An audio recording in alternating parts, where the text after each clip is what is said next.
How do you do, ladies and gentlemen? This is Orson Welles. I'm speaking for the Mercury Theater, and what follows is supposed to advertise our first motion picture. Citizen Kane is the title, and we hope it can correctly be called a coming attraction. It's certainly coming to this theater, and I think our Mercury actors make it an attraction.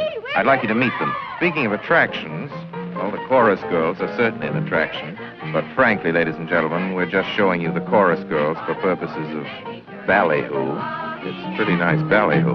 But here's some of our real Mercury people. This is the first time you've seen most of them on the screen. Hey, give Joe a little light. Thanks. Now smile for the folks, Joe. Smile. Joseph Cotton, ladies and gentlemen. That's it. Joseph Cotton. I think you're going to see a lot of him. Here's Ruth Warwick, whom I know you love. Ruth. Look at the camera, Ruth. We caught Ruth with her hair up. And here's somebody you've all heard on the radio, so I don't have to tell you he's wonderful. Ray Collins.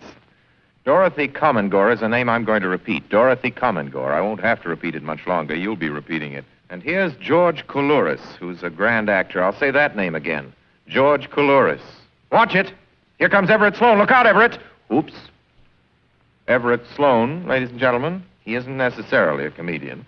And here's one of the best actors in the world, Agnes Moorehead. I've said a lot of nice things, but Erskine Sanford deserves some more. Erskine Sanford. So does Paul. Paul Stewart, everybody.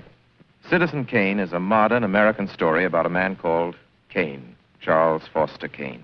I don't know how to tell you about him. There's so many things to say. I'll turn you over instead to the characters in the picture. As you'll see, they feel very strongly on the subject. Charles Foster Kane is... Sure, he started the war.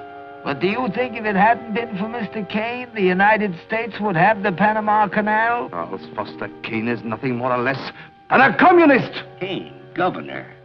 Listen, when the voters of this state and Mrs. Kane learn what I found out about Mr. Kane and a certain little blondie named Susan Alexander, he couldn't be elected dog catcher. I'm going to skin Mr. Charles Foster Kane alive. I'm going to marry him next week at the White House. Emily, I hear you've been stepping out with Charlie Kane. Of course I love him. I gave him $60 million. Well, of course I love him. He's the richest man in America.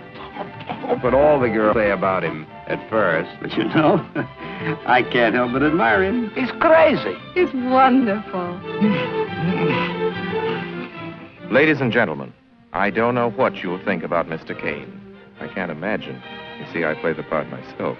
Well, Kane is a hero and a scoundrel, a no-account and a swell guy, a great lover, a great American citizen, and a dirty dog.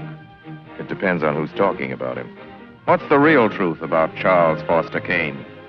I wish you'd come to this theater when Citizen Kane plays here and decide for yourself.